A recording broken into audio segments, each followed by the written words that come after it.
এক নম্বর, বিগত দিনের আলোচনার ধারাবাহিকতায় আজকে ৭০ অনুচ্ছেদ অনুসারে আমাদের একটা সিদ্ধান্ত হয়েছে। ৭০ অনুচ্ছেদে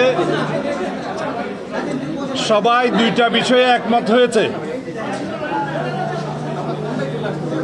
সেই দুইটা বিষয় হলো আস্থা ভোট এবং অর্থ বিল।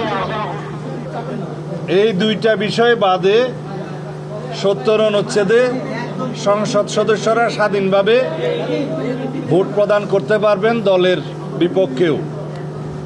কিন্তু আমাদের আরেকটা অবস্থান আছে, আরও কয়েকটি রাজনৈতিক দল তার সাথে সংবিধান সংশোধনী বিলের বিষয়টি যুক্ত করেছেন, আমরাও করেছি। আমাদের দলের অবস্থান হচ্ছে তার সাথে আমরা লিখিত প্রস্তাবে যেটা আগে দিয়েছিলাম, জাতীয় নিরাপত্তার বিষয় উইদিন ব্র্যাকেট যুদ্ধ পরিস্থিতির মতো কোনো বিষয় থাকলে সেই ক্ষেত্রেও সংসদ সদস্যগণ স্বাধীন থাকবেন না। সিদ্ধান্ত হয়েছে আস্থা ভোট এবং অর্থ বিলের বিষয়টি জাতীয় সনদে উল্লেখ থাকবে, সবাই স্বাক্ষর করতে পারবেন। তবে বাকি দুইটা বিষয় এইভাবে আলাদা সংযুক্তি থাকবে যদি আমাদের দলের নির্বাচনী ইশতেহারে এগুলো আমরা উল্লেখ করি স্পেসিফিক। সেই ক্ষেত্রে আমরা যদি দায়িত্বপ্রাপ্ত হই তখন আমরা এই দুইটি বিষয়েও এখানে সংযুক্ত করতে পারব। এভাবেই সিদ্ধান্তটা মোটামুটি হয়েছে। আর স্থায়ী কমিটির বিষয়ে একটা সিদ্ধান্তে আসা গেছে, 4টি committee, public accounts committee, privilege committee, estimation committee, public undertaking committee সহ, এই 4টা সহ অন্যান্য কিছু জনগুরুত্বপূর্ণ বিষয় সংক্রান্ত স্থায়ী কমিটিগুলোর সভাপতির পদ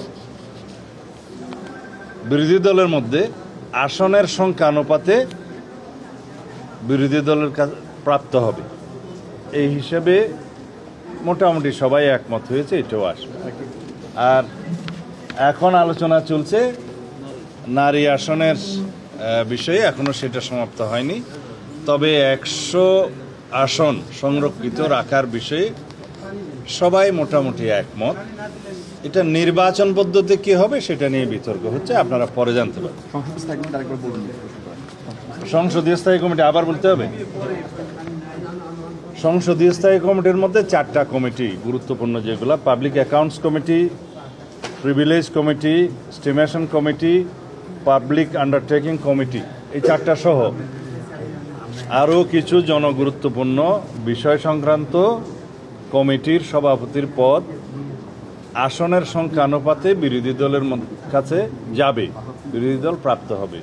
সেটা বিরোধী দলের সদস্য সংখ্যা কত হলো বা সম্মিলিতভাবে ট্রেজারি বেঞ্চের বাইরে কতজন থাকলো, তাদের মধ্যে কয়টা সভাপতির পদ কারা পাবে, সেটা পরে নির্ধারিত হবে।